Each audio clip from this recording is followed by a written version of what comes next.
ओम शांति। 4 मार्च 2025 बाबा के महावाक्य हैं। बाबा कहते, मीठे बच्चे जिन्होंने शुरू से भक्ति की है, 84 जन्म लिए हैं, वह तुम्हारे ज्ञान को बड़ी रुचि से सुनेंगे, इशारे से समझ जाएंगे। प्रश्न है, देवी देवता घराने के नज़दीक वाली आत्मा है या दूर वाली, उसकी परख क्या होगी? उत्तर, जो तुम्हारे देवता घराने की आत्माएं होंगी, उन्हें ज्ञान की सब बातें सुनते ही जच जाएंगी, वह मूंझेंगे नहीं। जितना बहुत भक्ति की होगी उतना जास्ती सुनने की कोशिश करेंगे। तो बच्चों को नब्ज देखकर सेवा करनी चाहिए। ओम शांति। रूहानी बाप बैठ रूहानी बच्चों को समझाते हैं।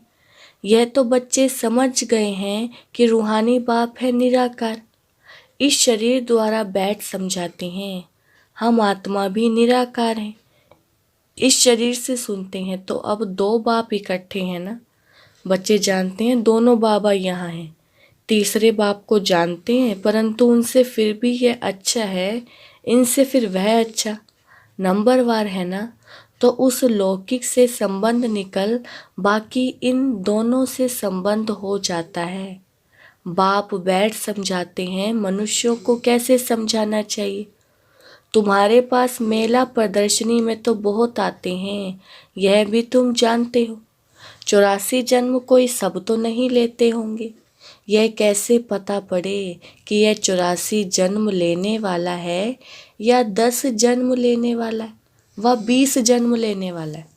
अब तुम बच्चे यह तो समझते हो कि जिसने बहुत भक्ति की होगी शुरू से लेकर, तो उनको फल भी इतना ही जल्दी और अच्छा मिलेगा।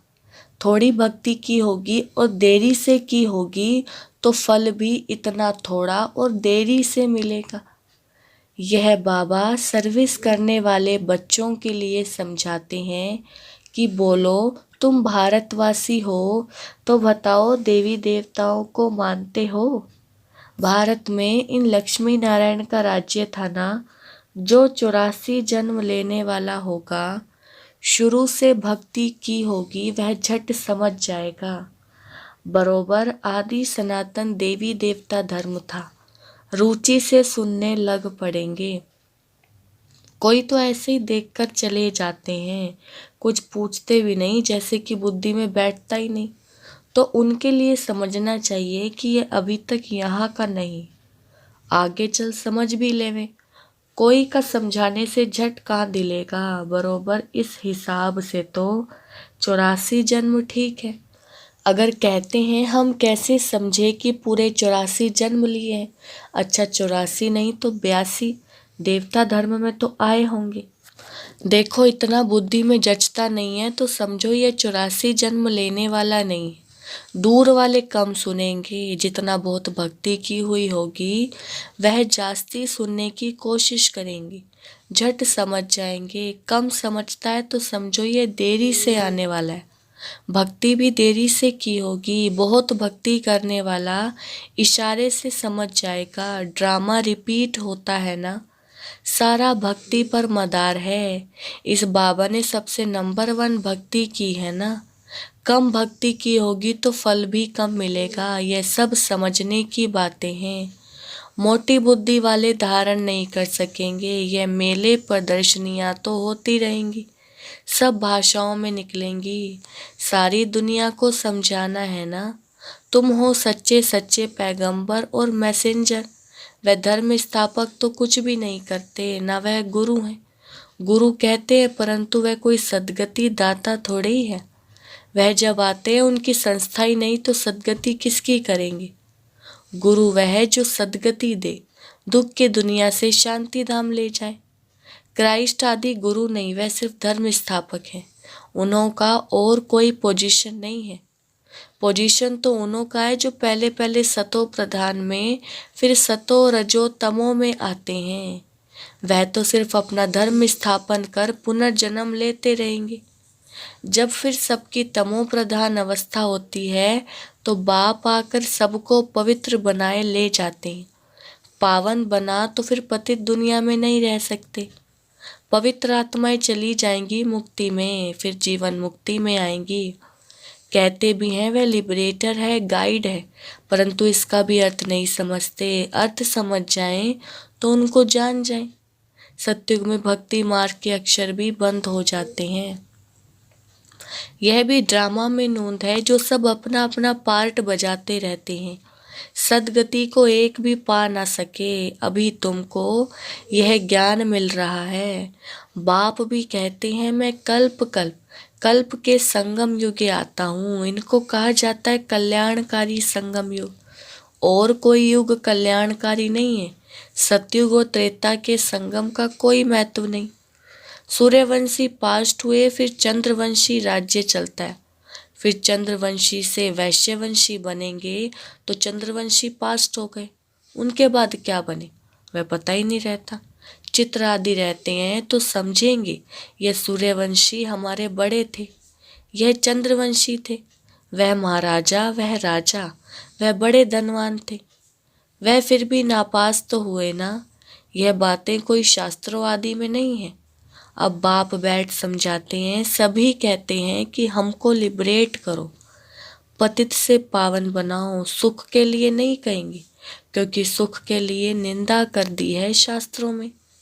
सब कहेंगे मन की शांति कैसे मिले। अभी तुम बच्चे समझते हो, तुमको सुख और शांति दोनों मिलते हैं। जहाँ शांति है वहाँ सुख है, जहाँ अशांति है वहाँ दुख है।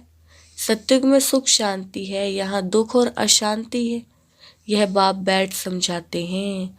तुमको माया रावण ने कितना तुच्छ बुद्धि बनाया है, यह भी ड्रामा बना हुआ है। बाप कहते हैं मैं भी ड्रामा के बंधन में बांधा हुआ हूँ। मेरा पार्टी अभी है जो बजा रहा हूँ।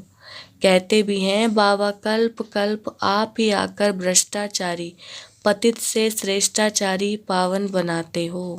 भ्रष्टाचारी बने हो रावण द्वारा, अब बाप आकर मनुष्य से देवता बनाते हैं। यह जो गायन है उनका अर्थ बाप ही आकर समझाते हैं। उस अकाल तख्त पर बैठने वाले भी इसका अर्थ नहीं समझते। बाबा ने तुमको समझाया है आत्माएं अकाल मूर्त हैं। आत्मा का यह शरीर है रथ, इस पर अकाल अर्थात जिसको काल नहीं खाता वह आत्मा विराजमान है। सतयुग में तुमको काल नहीं खाएगा, अकाले मृत्यु कभी नहीं होगी।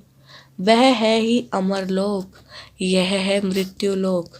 अमरलोक मृत्युलोक का भी अर्थ कोई नहीं समझते हैं।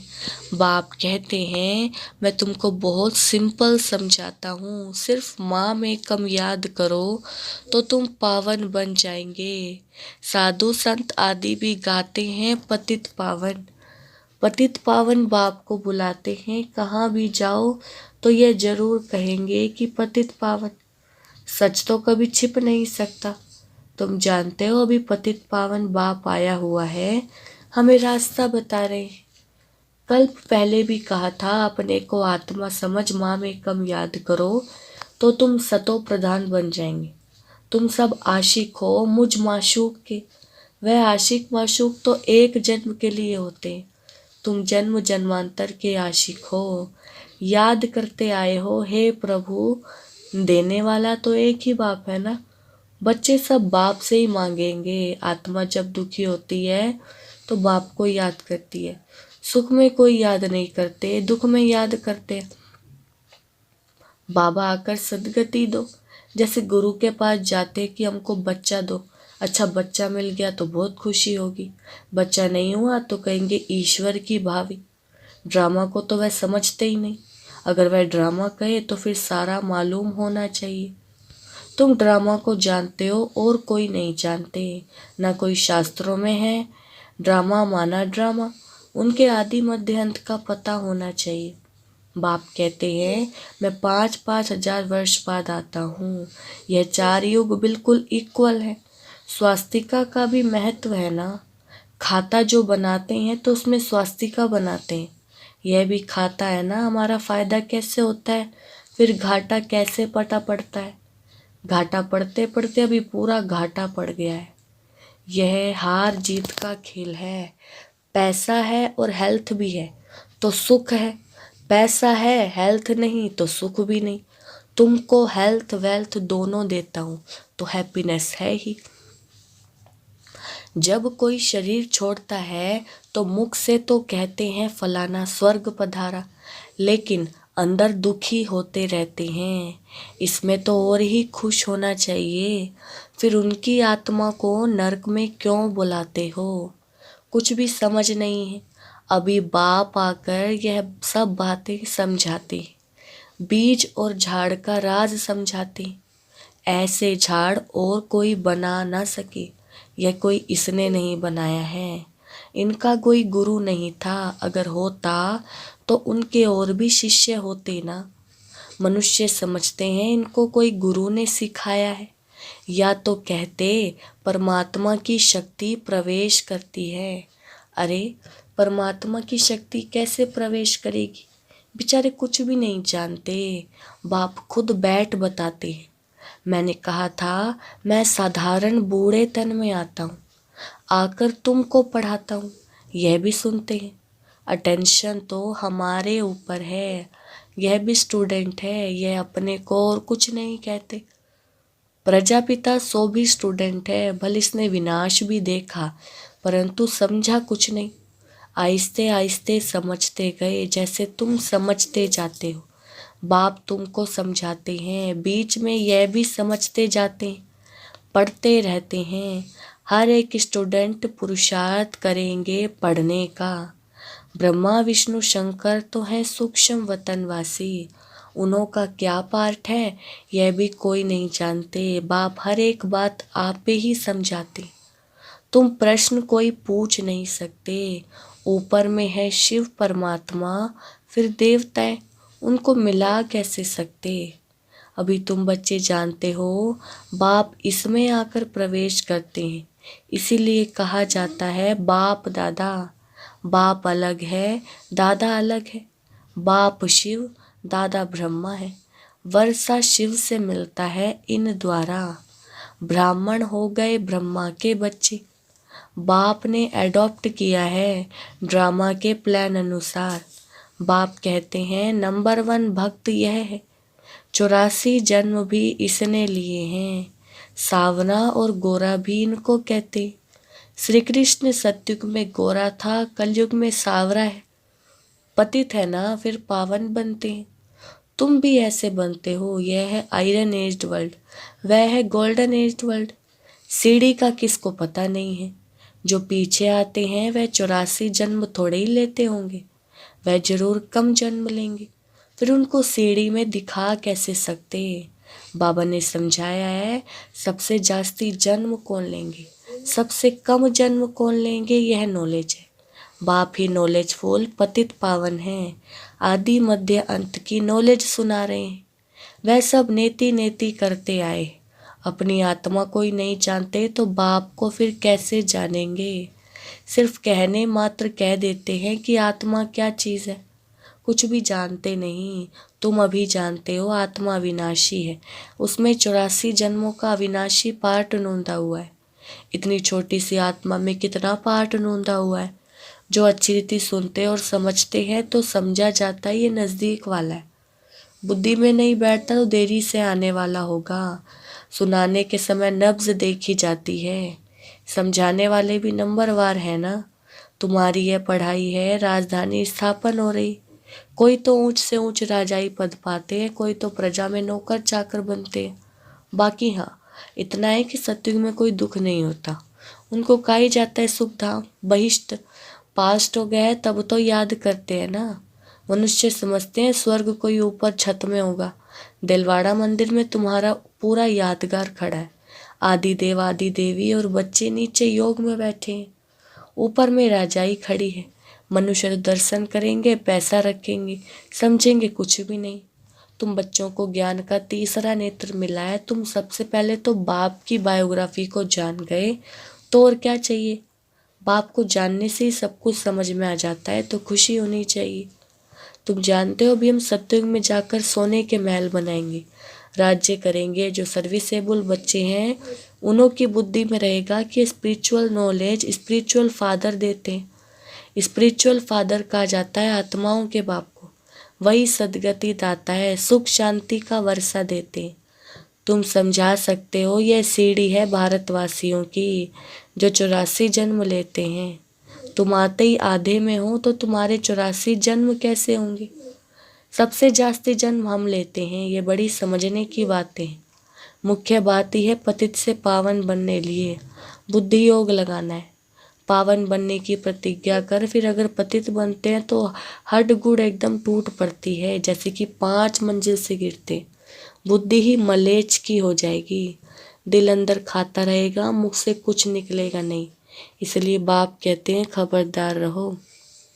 अच्छा, मीठे मीठे सिकिलदे बच्चों प्रति माता पिता बाप दादा का याद प्यार और गुड मॉर्निंग। रूहानी बाप की रूहानी बच्चों को नमस्ते। हम रूहानी बच्चों की रूहानी बाप दादा को नमस्ते नमस्ते, गुड मॉर्निंग। धारणा सार है। फर्स्ट पॉइंट, इस ड्रामा को यथार्थ रीति समझ माया के बंधनों से मुक्त होना है। स्वयं को अकाल मूर्त आत्मा समझ बाप को याद कर पावन बनना है। दूसरा, सच्चा सच्चा पैगंबर और मैसेंजर बन सबको शांति धाम सुख धाम का रास्ता बताना है। इस कल्याणकारी संगम युग पर सभी आत्माओं का कल्याण करना है।